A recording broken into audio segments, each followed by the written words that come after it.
Hello and welcome to the podcast. This is Ron's Amazing Stories. We have stories that should thrill you a little and chill you a little. It's amazing.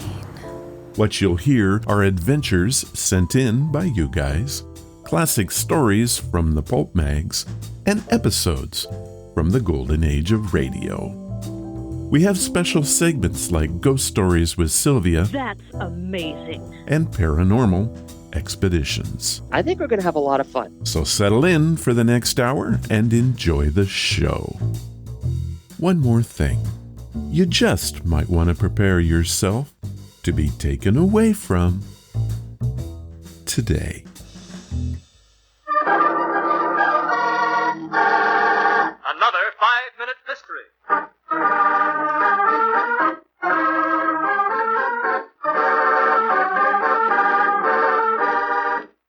This 5-minute mystery is being brought to you by Urban Legends.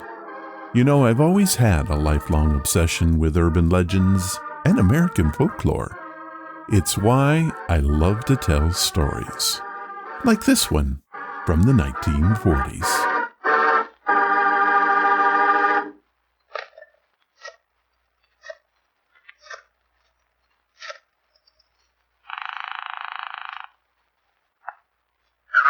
Croydon, this is Mike Davis, editor of the Herald. Your paper's not supporting me for re-election as district attorney. If you want an interview, you're out of luck. I want an interview, all right, but it's nothing to do with the election.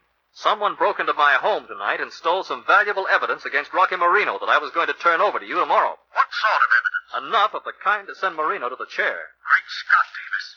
If I could do that, I'd win the election hands down. Don't let my publisher know, or I'll be looking for a new typewriter. You better come over here right away. My secretary got a look at the man who broke open my safe. Right away, Davis. This is the break I've been looking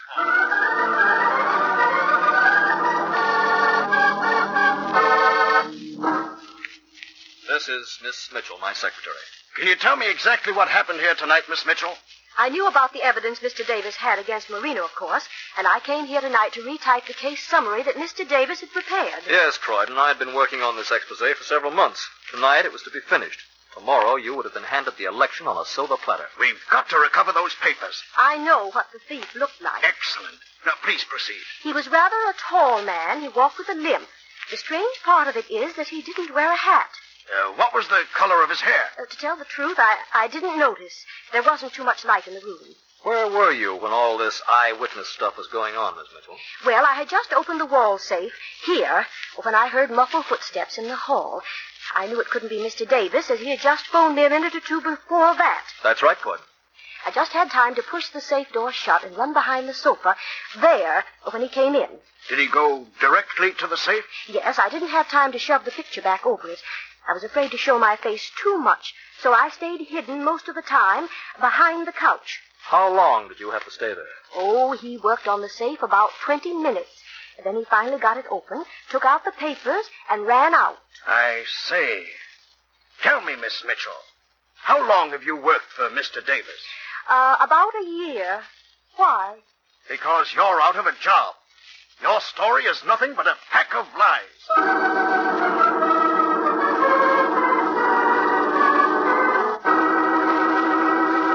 What flaws in Miss Mitchell's story caused the district attorney's suspicion?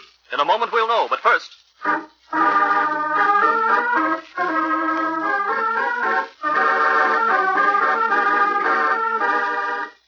Okay, one thing about this story is that nobody was murdered.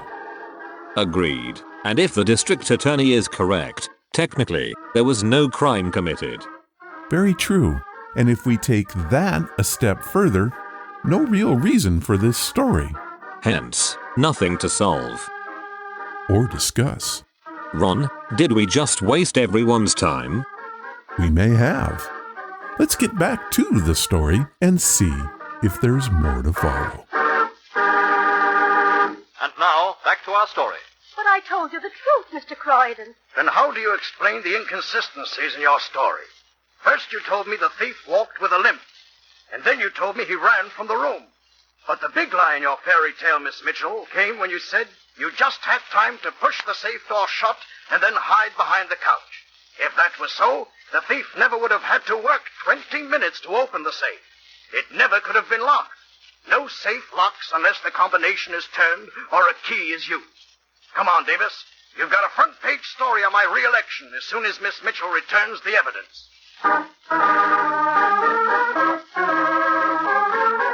Oh, he thinks that she has the evidence. That makes a big difference. Indubitably. Have you ever wondered why district attorneys always seem to be running for something? It is what we call a platitudinal plot occurrence. Yeah. Look it up.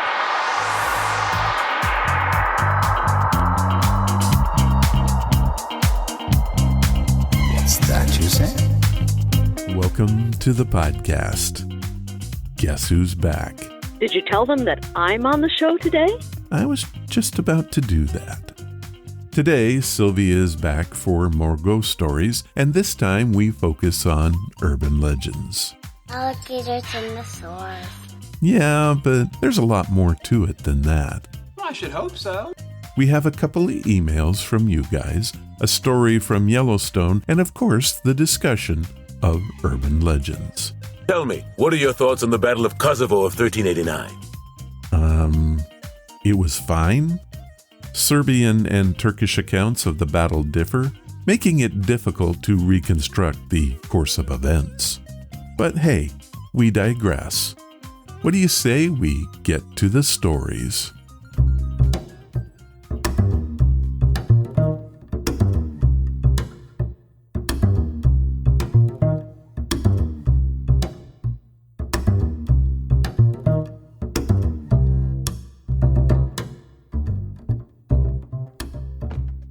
Today's podcast is brought to you by Audible. Get a free audiobook and a 30-day free trial at audibletrial.com/Ron's Amazing Stories. They have over 180,000 titles to choose from for your iPhone, Android, computer, Kindle. Whatever you have, you can listen to Audible on it. So what am I listening to? I know what I saw. Modern-day encounters with monsters of new urban legend and ancient lore. That's quite a mouthful, really, but what this is an excellent primer guide to anyone who wants to start an affair with the urban legend. Here's part of the introduction to the book. Legends. Snake of the Lake. Legends are stories from the past, ranging from far ancient times to mere decades or less. The stories are told as if based upon the experiences of some actual, if unknown, person or group of persons, and are sometimes still alleged to be occurring. They may contain an element of the supernatural, such as the Loch Ness-type situation that popped up in 1892 in Lake Geneva, Wisconsin, and lasted for at least a full decade. The resort town near the Wisconsin-Illinois border became famous for modern-day sightings of a huge lake serpent spotted by area residents and tourists in the city's spring-fed Geneva Lake, one of the state's deepest bodies of water.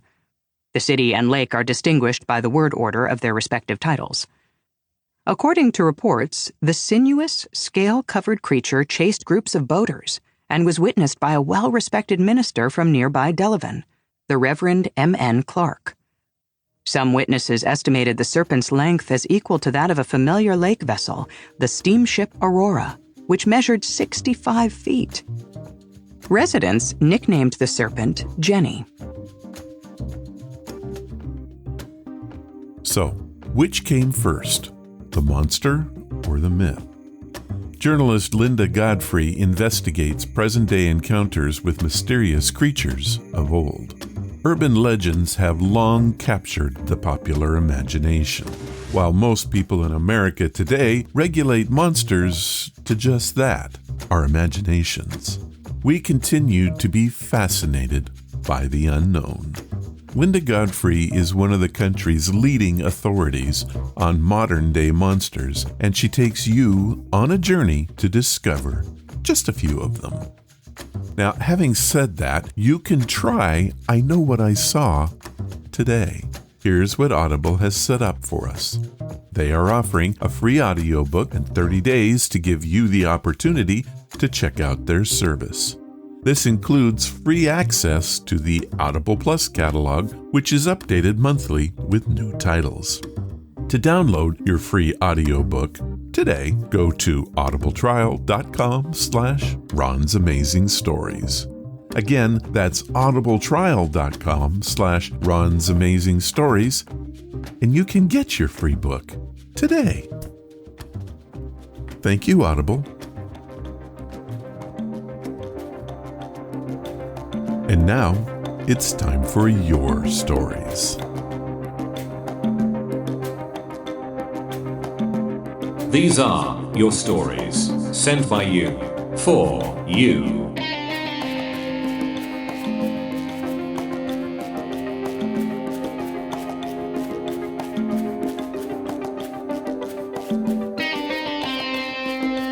We have a quick story this week from Saul Bridges.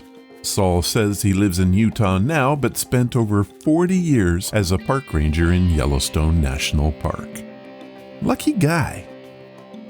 Hello, Ron. First, thank you for your show. As a retired park ranger, I've come across a lot of strange stories and even experienced an urban legend or two.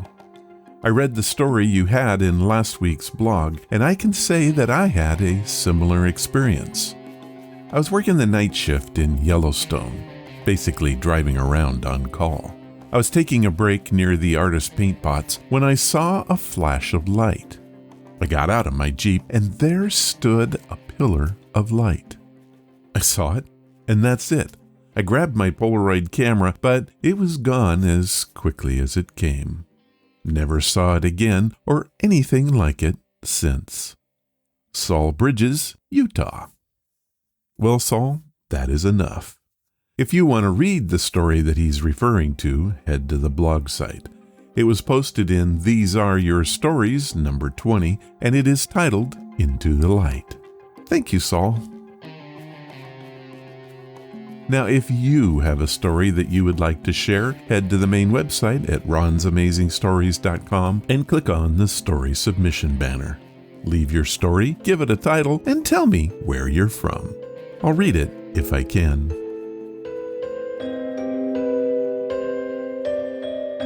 We all love a good story, but what we truly crave is a ghost story. It's time now for Ghost Stories with Sylvia.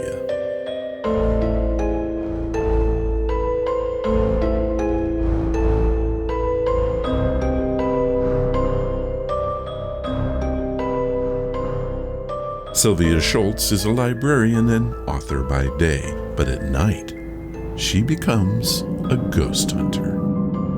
Following a lifetime spent in the pursuit of the weird and the strange, her non-fiction works include Ghost of the Illinois River, Fractured Spirits, 44 Years in Darkness, Hunting Demons, and The Spirits of Christmas. We now cross over the veil and join Sylvia as she tells us more tales from the unknown. Are you there, Sylvia? Ron, hello. Come on in. Hi, Sylvia. How are you? Hi. I'm doing great. Yeah, I'm doing just great. Oh, I detect a bit of sarcasm in your voice there. Speeding ticket coming here today. A speeding ticket? Oh, no. Yeah. Well, how'd you manage that? How fast? Where'd you get the ticket? Well, it was in Montana, because I live in Vancouver and I commute here to do these shows with you, And I was in Montana. Yeah, wide open spaces. So what'd you Wide end up open. getting it up to? Wide open. I was moving on a pretty good clip, I have to admit, but Yeah. everybody speeds in Montana. Well, that's what I've heard. I've never been there, but I've heard, those wide open prairies. So you still haven't answered my question, though, Ron. How? Yeah. What was the question, Sylvia? What speed did you eventually get clocked at? 2,062 miles and 5/10. What? You're laughing. Really? I was going 2,062 miles an hour. Yes, that is a bit fast, I admit. Yeah, I'd say that's a little on the fast side. My goodness. Well, Sylvia, let's be honest. If I went 55 miles an hour to drive to these get-togethers of ours, do you have any idea how long it would take me to get from Vancouver, Washington, just Chicago alone? Well, I see your point. So I had to step it up a little bit. I guess. So I drove 2,062 miles, 0.5 miles per hour. And anybody would do the same thing to get to a meeting on time. Well, sure. And that just means you have to leave Vancouver an hour before you're supposed to be in Pekin. Exactly. There you go. Bob's your uncle. That's right. But the police officer didn't see it that way. Does the police officer listen to the show? You know, I forgot to ask. He might have been a fan. Does he know how cool it is? I don't know. Well, then. You know, you're 100% right. I should have told him, and I might have gotten off. I wouldn't have gotten a ticket. Exactly. Oh, I'm so stupid. I'll remember that next time.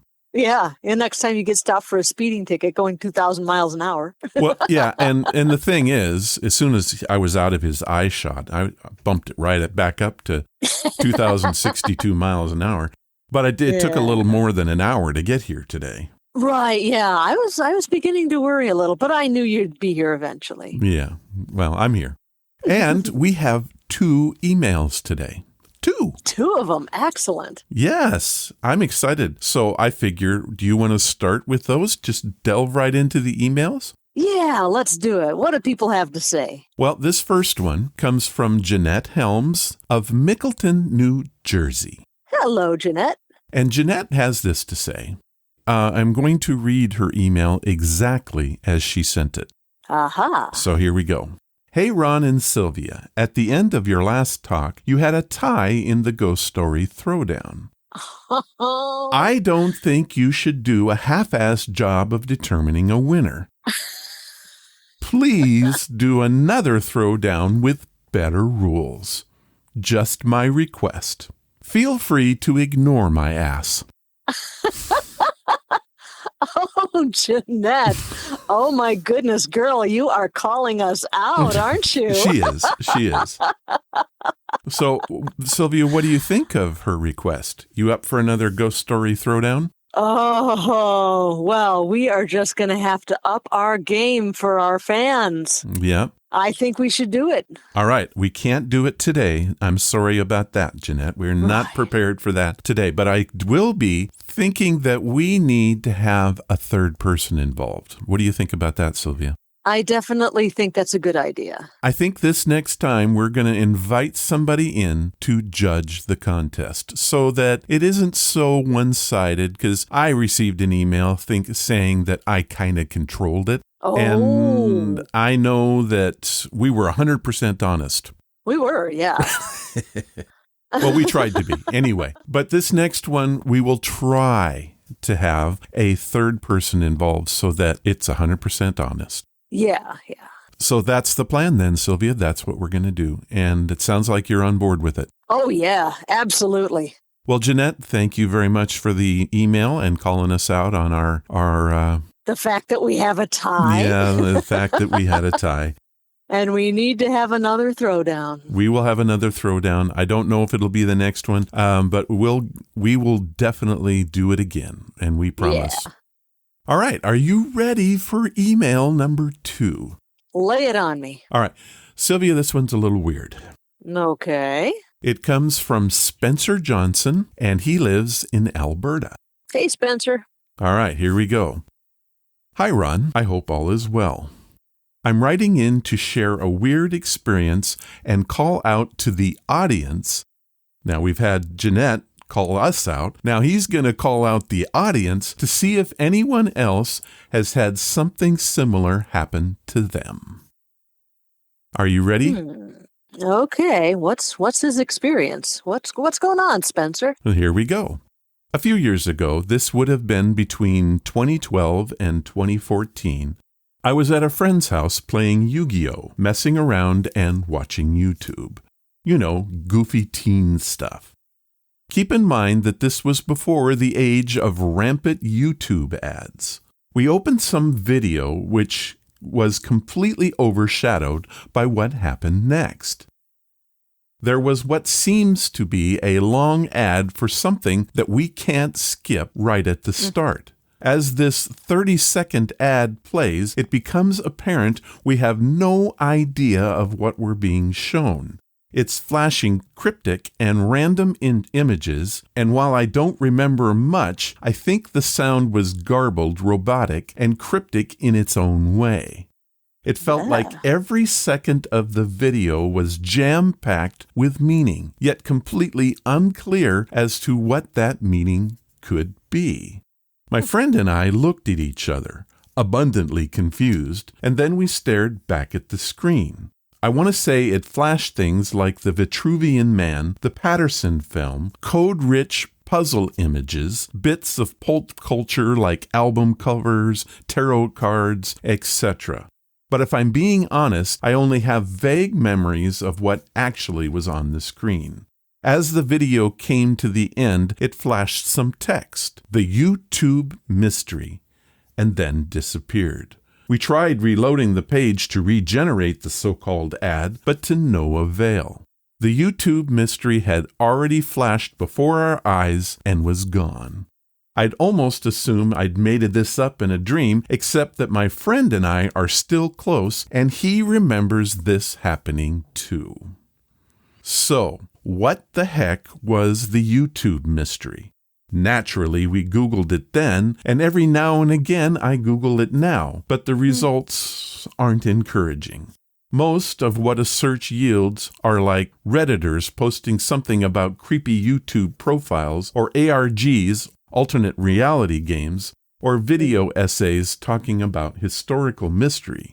This whole scenario is almost impossible to properly Google search since it's flooded with results. So I turn to you and my fellow listeners. Has anyone seen a creepy, weird ad that flashed cryptic messages? Does anyone have a recording of it? Was this a bizarre marketing campaign of early teens? If so, for what? I'm full of questions and would love to hear any similar listener stories on the pod. There you go. Well, that is intriguing. It is. And, well, you know me, Sylvia. What do you think I did about it? I think that you used your mad research skills and tried to get to the bottom of this. Am I right? I did, actually. And what did you find out? Well, I did a little research, and with the help of the BBC, I was able to find out that there was, in fact, a Reddit group that started a website to try to understand these odd, strange videos. Some of them, they ranged in time from 26 seconds up to a minute, these videos were. And it was all kinds of different things. Some of them were comedic, some of them were just plain weird, some were just images, like images from World War I. And the theories ranged from governmental conspiracy theories to a bunch of kids just having a lot of fun. There were elaborate puzzles. There were all kinds of different things that they did. And it was all done under the moniker of the WebDriver Torso.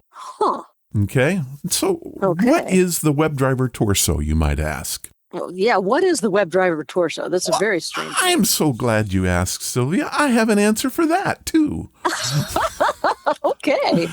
Well, it turns out that the WebDriver Torso is a YouTube automated performance testing account that became famous in 2014 for speculations about its then unexplained nature of jokes and videos.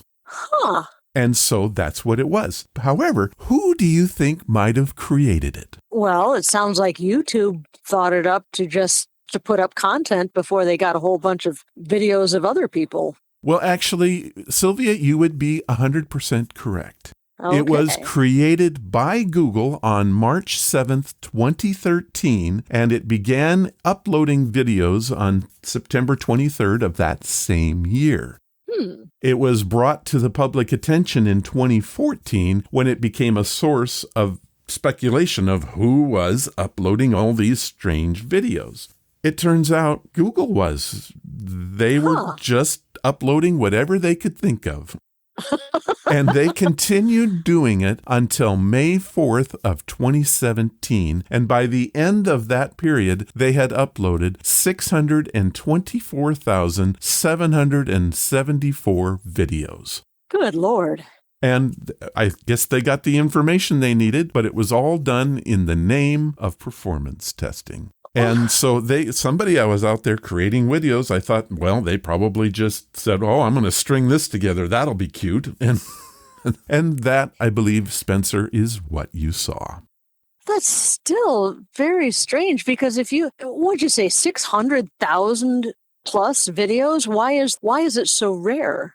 I don't know that it was rare, but maybe actually getting in the queue of one of these videos was rare. Oh, because the actual YouTube account, WebDriver Torso, just stopped publishing in 2017. Ah, well, there you go. So you could actually subscribe to that channel. I don't know if subscriptions were a thing back in 2013, but we know it is today. Mm-hmm. I'm not sure they did that on YouTube videos back then. But either way, it was a content provider named WebDriver Torso. And was just a performance testing for YouTube. There you have it. Now, okay. The question remains, though, is the video that Spencer saw one of those videos? I say it's very likely. It fits the time frame that he spoke of.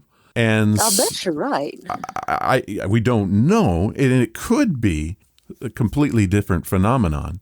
Don't know. And so I still say I would love to hear what the listeners think. Send it in and I will read those on the air. But certainly it seems likely that this was one of those videos. Yeah, I think Spencer just ran across one of those. From the description he gave and the time frame, you're right. There you have it. So now I open it up to the listeners and I say, hey, send in your experiences on this and we'll be happy to talk about it again. But that's what I think. It was just an urban legend. Yes, the old urban legend. Kind of funny how that leads into what we're going to be talking about today. Yeah. And very nice introduction to that. They call that a segue, Sylvia, and I believe I just nailed it.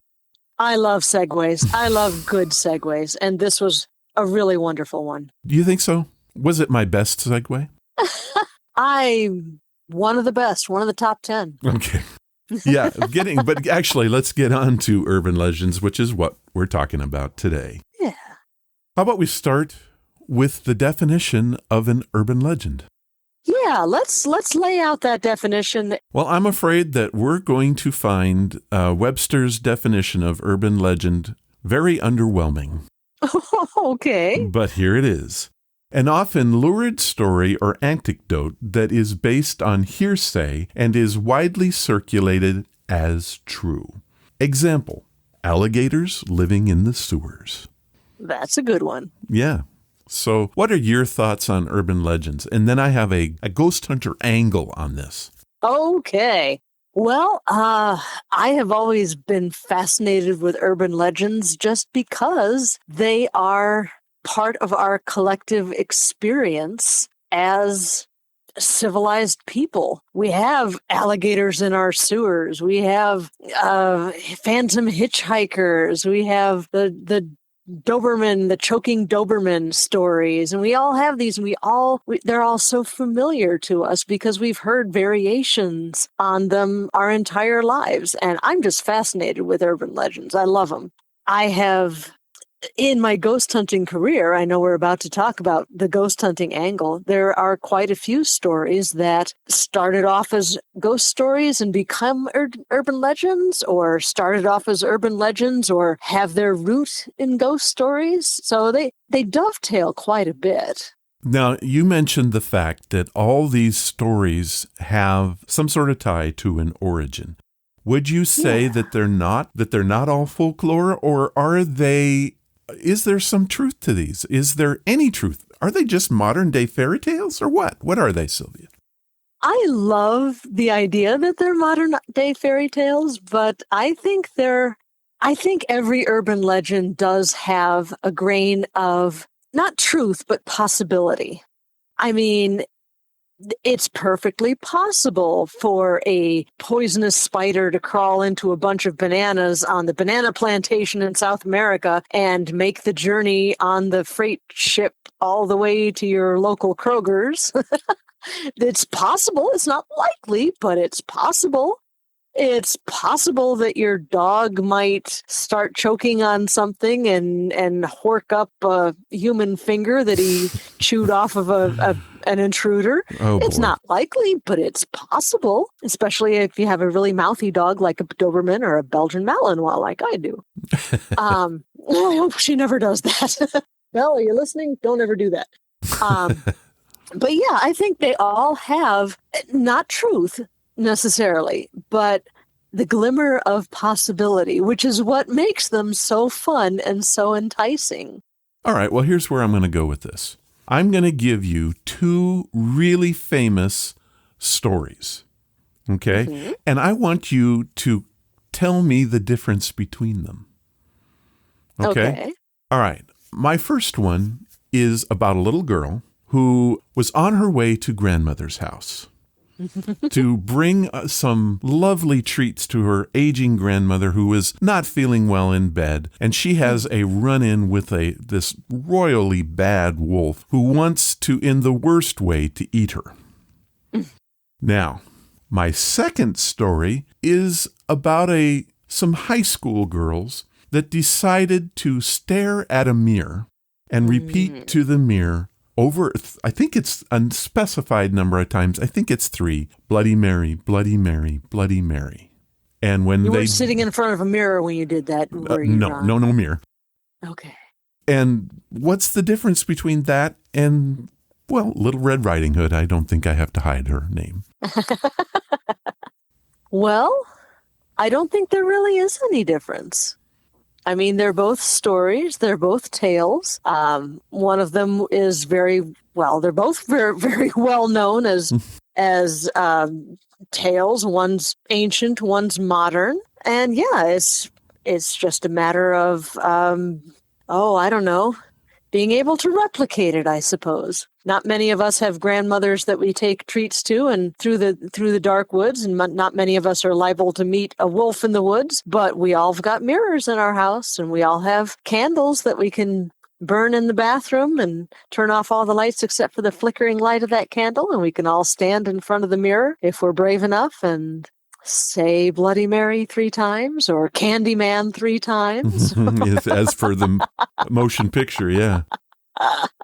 I love that movie. I love Tony Todd. Let me just kind of give you some origins on the Bloody Mary story. Okay. Were you aware that the original idea behind it, in the very earliest version, an unmarried woman would see the face of her future husband in the glass? That sounds very familiar to me. There is a whole lot of folklore that deals with finding a future mate. You can peel an apple and throw the peel behind you over your right shoulder and see which way the peels fall. And if they form an initial, that's the initial of your future husband. Mm-hmm. There's just tons and tons and tons of ways to divine one's future mate, and seeing him in a mirror is a distinct possibility. So then how did Bloody Mary go from an innocent game of seeing your future husband in the mirror to this awful, gory, terrible story that it has become, like in films The Candyman or Clive Barker's The Forbidden? Well, I think it's that humans really want to reach for the lowest possible denominator. People like to be scared. And the idea of looking into a mirror and having somebody else other than you look back at you, who's not in the room with you, is a very powerful and frightening and intriguing draw. Another variation on the Bloody Mary is Mary Worth. And that's the same thing. You stand in front of a mirror and say Mary Worth 3 times or 10 times or however many times. And in that story, I don't think that's Bloody Mary is usually condones violence, like something horrible is going to happen to you if you see Bloody Mary in the mirror. Mary Worth is not quite that gory. She just appears and nobody really knows what happens after that. I think Bloody Mary is a lot more exciting than Mary Worth for my money, but yeah, everybody has their own spin on it and what will happen to you if you see Bloody Mary in the mirror, or if she actually appears, or if she'll actually come out of the mirror at you, or just stay in the mirror on her own side. There's so many variations on these stories too. So you're saying then, if I'm understanding, that these stories' origins are a simple child's game, and we turn it into something more so that we can be scared. Is that what you're saying? That's about it in a nutshell for a lot of these. All right, so here's my ghost hunting angle. Okay. So Sylvia, have you ever gone out and tried to research an urban legend, hoping to get some sort of solution? I have. There are quite a few urban legends that have evolved into their own ghost stories. That's for sure. I would call them urban legends. One of these was actually one of my very first forays into the world of the paranormal. I was 16 years old, and I got my first real, true, actual job, besides, babysitting and working for family friends at their flower booth in the farmer's market.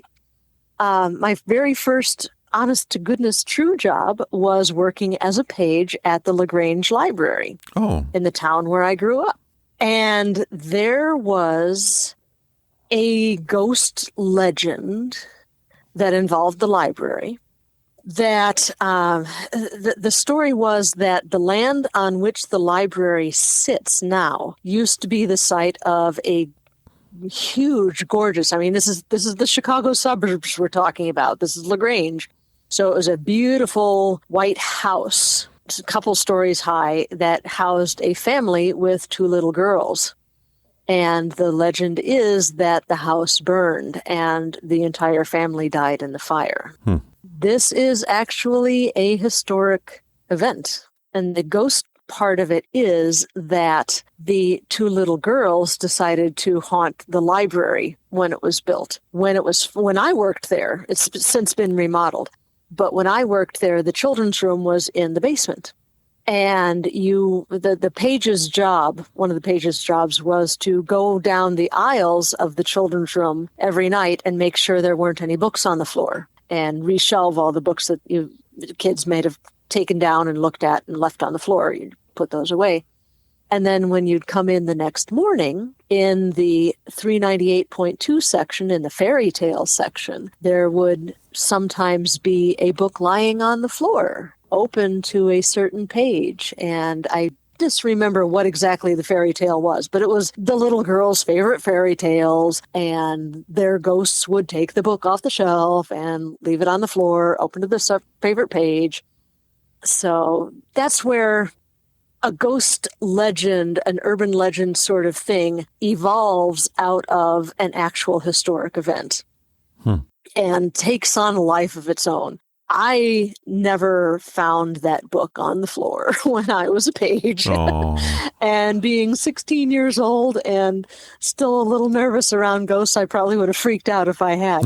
Now, as an interesting little side note here, my sister is also a librarian. She works in Las Vegas now, but she also worked at the LaGrange Library many years after I did. And she actually saw a shadow figure down in the basement. Oh, my.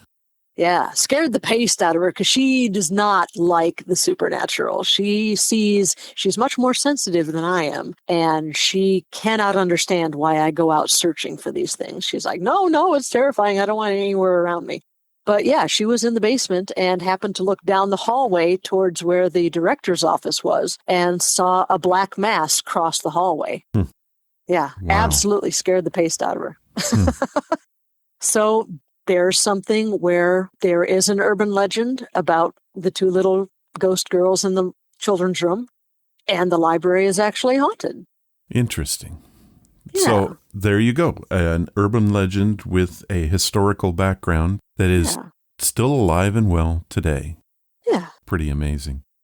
Now, I know you and I were talking a little bit before we started this, and you mentioned something about another library in Peoria. Yes, the Peoria Library is also said to be haunted. It's actually said to be cursed.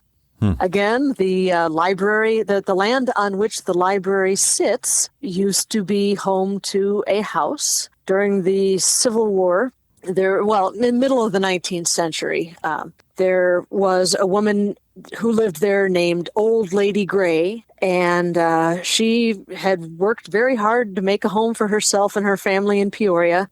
But Mrs. Gray just seemed to be dogged by bad luck. She would grow a garden every year, and the bugs would get it every year, and the flowers would just wilt. And the Illinois winters were not something she was very comfortable with.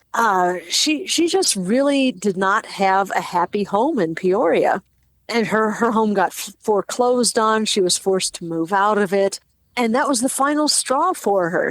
On the day she was supposed to move out, she hobbled to the front door and went out into the yard and raised her fist to the heavens and said, "May this land turn into thorns and thistles and bring bad luck, sickness, and death to its every owner."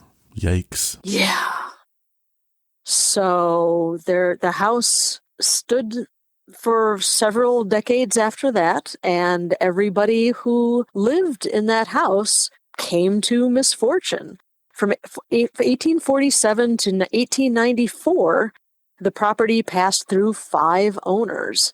There, in 1865, the family of the ex-governor of the state, Thomas Ford, in 1865, both of his sons were murdered, and then he and his wife died, some say out of grief for their boys. The house caught fire and burned to the ground mysteriously.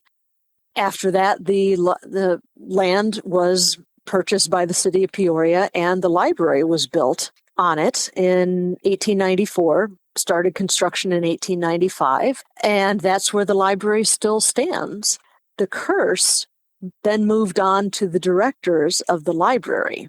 The first director, Erasmus S. Wilcox, was instrumental in bringing the library to Peoria. This was the guy who decided that libraries should not be run by subscription. They should be free for everyone. Before that, you had to pay to be able to use the library.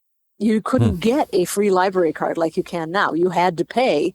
So it was kind of limiting for those who really, really needed it. So he fought with the city board and the mayor of Peoria, and he's like, we need a library that's free for everyone. So Erasmus Wilcox started the library system in Peoria, and the city just absolutely loves them for it. But he was hit by a streetcar and killed in 1915.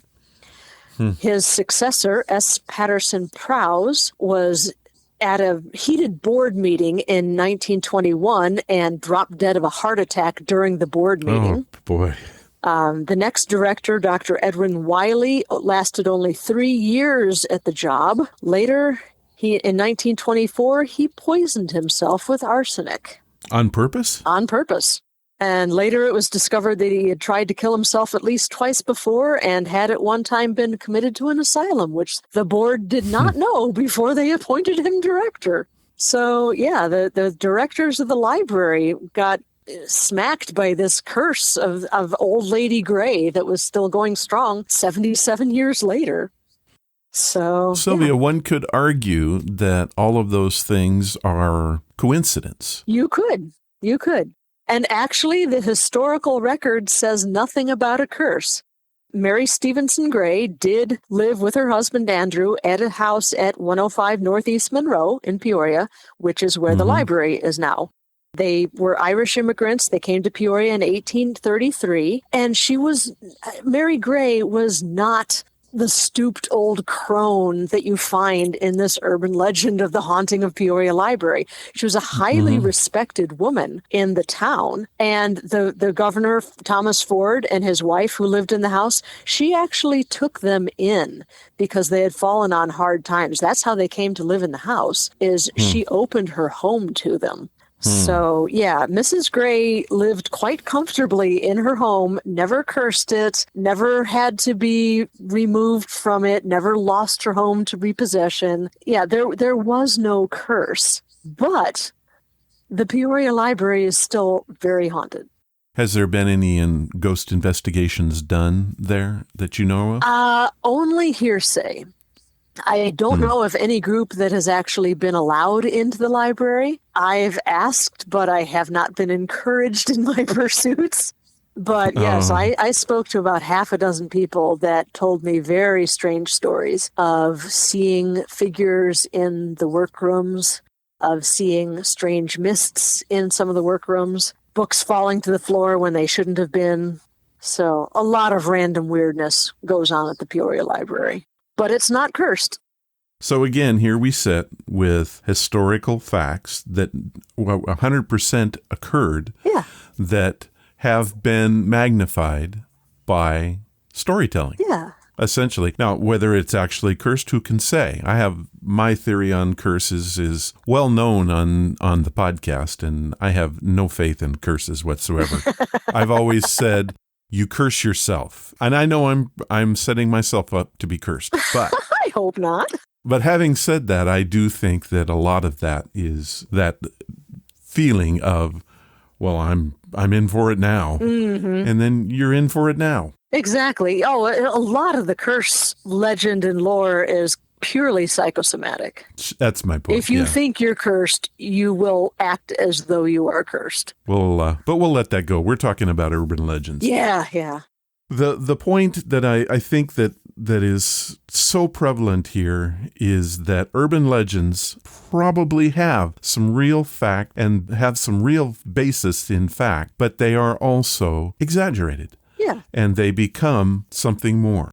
I would like to find someday a urban legend that they go, well, here you go. Here's the ghost, and here's the person that experienced it, and boom, there we go. But I don't think we'll ever see that. Well, I wouldn't be so sure about that. Wait till you hear my next story. All right. What's your next story? Okay. The next story is the legend of Cropsey. Now, this is a haunting that took place, an urban legend that took place on Staten Island. In the 1970s and 1980s, there was it was kind of a boogeyman story that circulated around the children of Staten Island. And there was this terrifying figure of folklore named Cropsey. And he was supposed to be an escaped mental patient that lived in the tunnels under the Willowbrook State School on Staten Island. That's not creepy. Very, very creepy. This was a school for developmentally disabled children, and the conditions there were absolutely horrifying. And it was abandoned eventually, and that became the boogeyman story is, if you don't behave, Cropsey will get you. And it circulated among the children.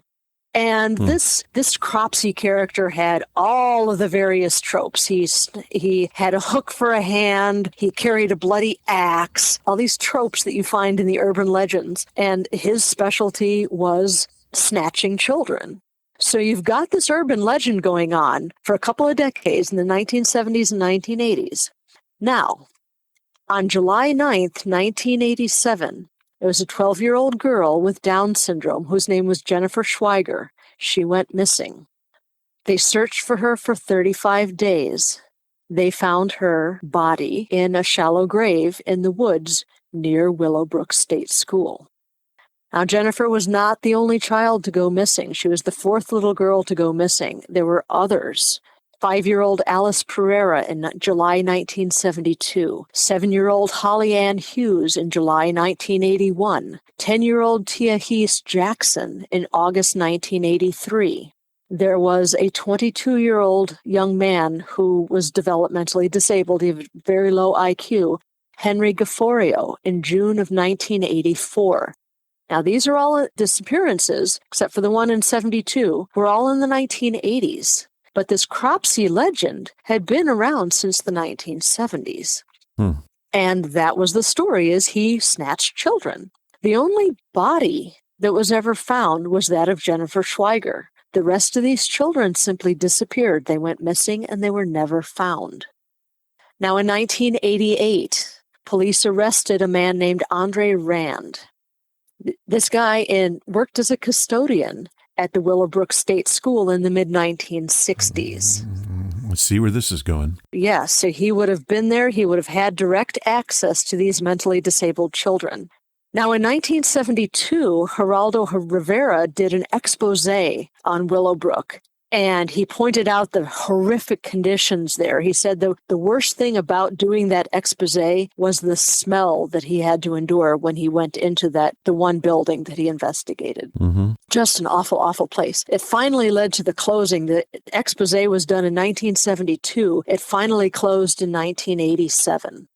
And many patients were shuffled around to different institutions, but some of them were simply abandoned and they squatted at the building. That was the only home they had ever known. And one of these squatters was Andre Rand, the former custodian, and he took up residence in the tunnels underneath the school, just like Cropsey was supposed to have done. Oh, boy. Now, Andre Rand was suspected of luring these children away, but there was no proof. He was convicted of abducting Jennifer Schweiger, but he was not convicted of her murder because the jurors couldn't agree whether he had actually harmed her or not. So that the murder charge was dismissed, but he was sentenced to 25 years to life for her abduction. And in 2004, he received an additional 25 years of sentencing. So that's an urban legend brought to life. Exactly so. That was an urban legend that the children had been sharing in their own little culture since the 1970s, and there was actually somebody behind this. And urban legend aficionados are not sure that the police got the right guy. Andre Rand may just have been a squatter. Some of the people that accused him of taking their children accused him simply because he looked like a guy who would steal a child. He was unshaven, unkempt, really scraggly looking. And so he may not have been Cropsey. Cropsey might still be out there. So it's very hard to pin these things down when it comes to urban legends. They're very slippery. But I find this fascinating because here is an urban legend that's quite detailed, and then you have a crime committed, several crimes committed, that lead directly to this urban legend. The crime has its roots directly in this urban legend. All right, well, to put a cap on this, where does that leave us in terms of our subject? Do we say then that all urban legends are false and they're just made-up stories? Or do we say there's probably some truth in every single one of them somewhere, somehow? Oh, you know me well enough by now, Ron. Go ahead, Sylvia. I firmly believe, I've been reading about urban legends for many years, and I really believe that even the most outlandish ones have the possibility, the potential for having their very origins in something that really happened. I agree with that. Yeah. So I think that was a spirited discussion. I loved the idea of urban legends. I like the way that they can really scare you. I love the fact that they are part of our society without any doubt. They're the same as telling a story by the campfire. Yes. In some cases, they are stories that you tell at a campfire. Exactly. So I'm all for them. I love them. And to me, they are folklore. They are our history. They are our form of storytelling. Just as important as Little Red Riding Hood is, so is Bloody Mary. Yes. That's my thought.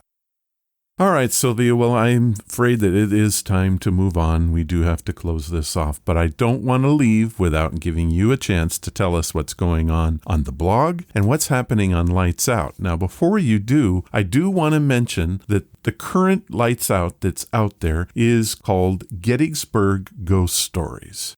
And I'm telling you that this particular one is well worth the effort going to listen to. It has some crazy good stories, and it's told by people that Sylvia just met on the street or met on the battlefield or wherever she met them and just sat and said, hey, have you ever had anything weird happen to you? And that's what this one's all about. I loved it.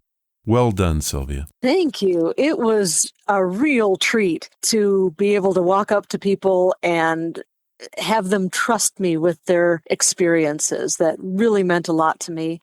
And the fact that I got enough to share them with my Lights Out listeners made it even more special to me. So what's coming up on Lights Out now next? Oh, I know it's episode 99. Episode 99 is our investigation, my investigation with USPR, U.S. Paranormal Research, of a Confederate field hospital and Confederate camp. We're going to be wandering around the woods in the complete darkness, and it's going to be a blast. All right. And so where can we get this wonderful podcast, Lights Out? You can visit sylviaschultz.wordpress.com, and there is a link up at the top that will take you to all of the Lights Out episodes. The links on the page go to the YouTube version with the pretty pictures, or you can listen to it wherever great podcasts are found. That's great. Well, Sylvia, I thank you for being with us today again, and I can't wait till the next one. Maybe a ghost story throwdown, maybe just another subject like urban legends. We shall see. So drive safely on the way home. Well, I will be going 2,062 miles per hour and 5/10 so that I can be home in an hour because there's a Blazer game. There you go. Thank you, Sylvia. It has been a pleasure. You bet. Take care, Ron.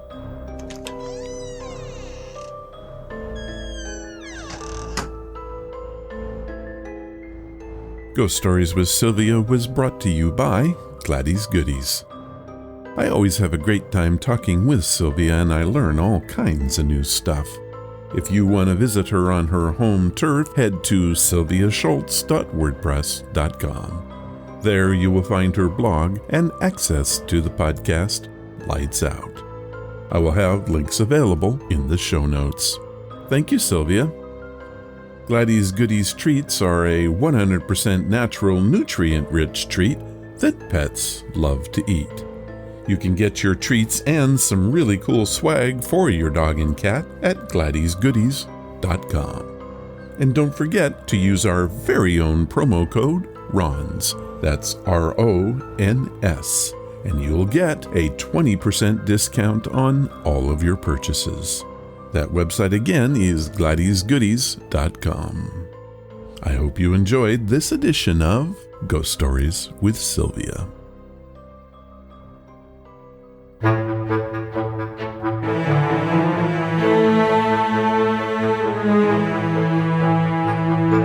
That was episode number 492, and the march continues to number 500. This time, Saul Bridges, Jeanette Helms, Spencer Johnson, and of course, Sylvia Schultz made the show possible. If you want to follow the podcast or the blog, head to ronsamazingstories.com. There you will find any of the links I mentioned and how to contact us. Do you want to help the show? The best thing you can do is to tell your friends all about it, and please leave reviews or feedback wherever you listen. Clicking that follow or like button makes us grow. Thank you for listening, and I hope you come again to find out what are Ron's Amazing Stories.